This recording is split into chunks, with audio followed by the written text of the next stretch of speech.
വൻ ഹൈപ്പിൽ കഴിഞ്ഞ ദിവസം പുറത്തിറങ്ങിയ ദിലീപ് ചിത്രമാണ് ഫാഫാബ. ആദ്യ ദിനം തന്നെ സമ്മിശ്ര പ്രതികരണം സ്വന്തമാക്കിയ ചിത്രം ബോക്സ് ഓഫീസിൽ വീണുകൊണ്ടിരിക്കുകയാണ്.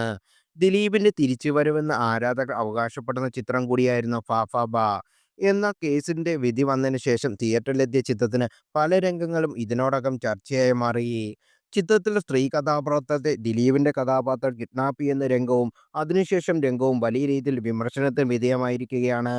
ലക്ഷ്മിക്കുട്ടിയെ അണ്ണൻ തട്ടിക്കൊണ്ടുപോയി, എന്നിട്ട് പാല് കറന്നു എന്നാണ് ദിലീപിന്റെ കഥാപാത്രത്തെക്കുറിച്ചുള്ള ഡയലോഗ്. എന്നാൽ ഇതുപോലൊരു മറ്റൊരു രംഗവും ചർച്ചാ വിഷയമായി മാറിയിരിക്കുകയാണ്. ഡാൻ ശ്രീനിവാസൻ അവതരിപ്പിച്ച ഗ്ലാൻസൺ എന്ന കഥാപാത്രത്തിന്റെ ഇൻട്രോയാണ് ചർച്ചയായി മാറിയത്. നാടിനെ ഞെട്ടിച്ച ഒരു സംഭവത്തിൽ തന്റെ പ്രതികരണം മാധ്യമങ്ങളോട് അറിയിക്കുന്ന രംഗത്തിലാണ് ഡാൻ ആദ്യമായി കാണിക്കുന്നത്. ഈ സംഭവത്തോടെ എന്റെ പ്രതികരണം ഞാൻ അകത്ത് ഉന്നയിക്കും, തുടർന്ന് അവരുടെ ഭാഗത്ത് ഒരു സ്റ്റേറ്റ്മെന്റോ പ്രതികരണവും ഉണ്ടാകുമെന്നാണ് എന്റെ പ്രതീക്ഷ. അതുണ്ടായില്ലെങ്കിൽ എനിക്ക് നിങ്ങളോട് ചിലത് പറയാനുണ്ട് എന്നാണ് ഈ രംഗത്ത് ഡാൻ്റെ ഡയലോഗ്. ഒറ്റനോട്ടത്തിൽ ഈ ഡയലോഗിൽ പ്രശ്നമൊന്നും തോന്നുന്നില്ലെങ്കിലും എന്നാൽ ഇതുപോലൊരു സംഭവം കേരളത്തിൽ മുമ്പ് നടന്നിട്ടുണ്ടെന്നും പറഞ്ഞതുകൊണ്ട് പലരും പോസ്റ്റുകൾ പങ്കുവെക്കുന്നുണ്ട്.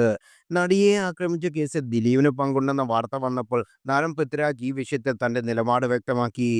അമ്മ സംഘടനയിലെ മീറ്റിംഗിന് മുമ്പ് മാധ്യമങ്ങളോട് സംസാരിക്കെ പൃഥ്വിരാജ് പറഞ്ഞ വാക്കുകളാണ് ഫാഫാബായി ഡാനിന്റെ കഥാപാത്രം പറയുന്നത്. ഇത് യാദൃച്ഛികമല്ലെന്നും മനഃപൂർവ്വം ഉൾപ്പെടുത്തിയതാണെന്നും പലരും ആരോപിക്കുന്നു. പൃഥ്വിയുടെ വാക്കുകൾക്ക് പിന്നാലെ ദിലീപിനെതിരെ സമൂഹമാധ്യമങ്ങളിൽ പലരും തിരിഞ്ഞത്. ഫാഫാബായി എല്ലാ വിഷയങ്ങളും ചാടിക്കയറി തന്റെ അഭിപ്രായം പറയുന്ന എല്ലാത്തിനെക്കുറിച്ചും അറിയാവുന്ന കാണിക്കുന്ന കഥാപാത്രത്തെയാണ് ഡാനിനെ അവതരിപ്പിക്കുന്നത്. തന്റെ വാക്കുകൾ കൊണ്ട് മറ്റുള്ളവരെ തെറ്റിദ്ധരിപ്പിക്കുന്ന കഥാപാത്രം കൂടിയാണ് ഗ്ലാഡ്സൺ. എന്നാൽ ആർക്കും അധികം സംശയം തോന്നാതിരിക്കും ഗ്ലാഡ്സന്റെ റിയൽ ലൈഫിലെ ചില കാര്യങ്ങൾ ഈ കഥാപാത്രത്തിന്റെ ഡയലോഗിൽ ഉൾപ്പെടുത്തിയിട്ടുണ്ട്. കേരളത്തിൽ ഞെട്ടിച്ച ഒരു സംഭവത്തിൽ മലയാളത്തിലെ മുൻനിര നടൻ പങ്കുവച്ച തന്റെ അഭിപ്രായത്തെ വികലമായി തന്റെ സിനിമയിൽ ദിലീപ് അവതരിപ്പിച്ചു എന്നാണ് പലരും ആരോപിക്കുന്നത്.